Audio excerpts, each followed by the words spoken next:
Halo, Assalamualaikum teman-teman.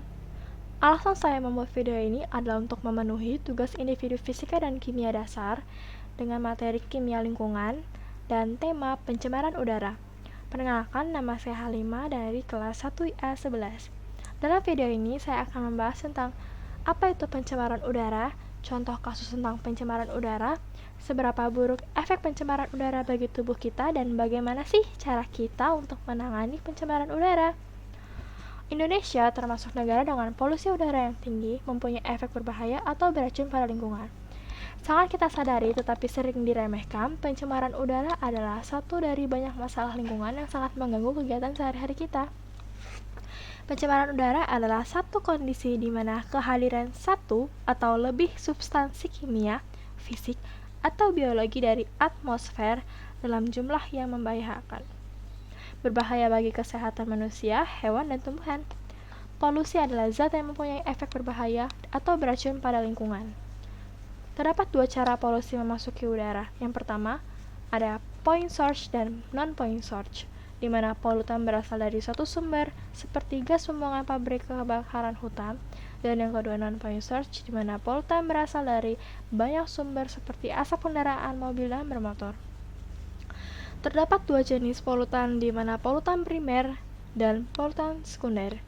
Polutan primer adalah polutan yang dapat menyebabkan kerusakan secara langsung atau bereaksi di udara untuk membentuk zat yang merusak.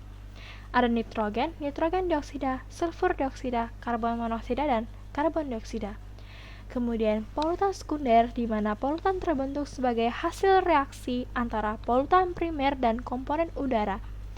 H2O2, NO3-, SO4-, HNO3, O3, H2SO4, dan SO3. Contoh kasus yang sangat nyata dan bisa kita lihat adalah kasus kebakaran hutan dan lahan di Kepulauan Riau. Dari data yang saya dapatkan, kebakaran hutan dan lahan karhutla di Provinsi Riau itu terjadi sejak bulan Januari hingga September tahun 2019 sebanyak 6.464 hektar. Wow, segini banyak lahan yang terbakar. Kemudian bagaimana ya efeknya bagi manusia? Organ utama yang dipengaruhi oleh polusi udara adalah 3 organ yang sangat penting: paru-paru, jantung, dan otak.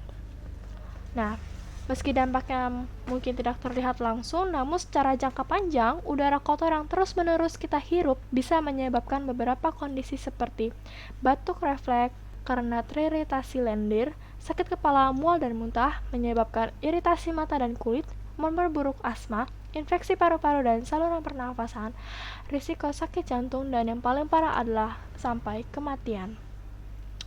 Nah, siapa ya orang yang paling terdampak? Yang pertama adalah anak-anak, ibu hamil, dan lansia. Kemudian, bagaimana ya cara kita menangani pencemaran udara? Mulai sekarang, kita bisa mengatasi atau mengurangi pencemaran udara dengan cara-cara seperti 1. Perbanyak jalan kaki dan bersepeda. Polusi udara paling banyak berasal dari asap kendaraan bermotor. Nah, yang kedua ada tanam tanaman penangkal polusi.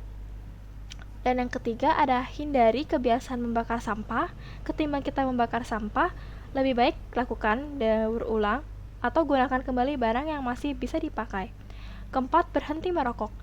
Asap rokok memang terlihat sedikit, tapi juga menyumbang polusi udara. Dan yang kelima adalah hemat listrik. Matikan lampu dan peralatan elektronik jika tidak digunakan. Itu saja yang bisa saya sampaikan. Terima kasih. Bye-bye semuanya. Assalamualaikum warahmatullahi wabarakatuh.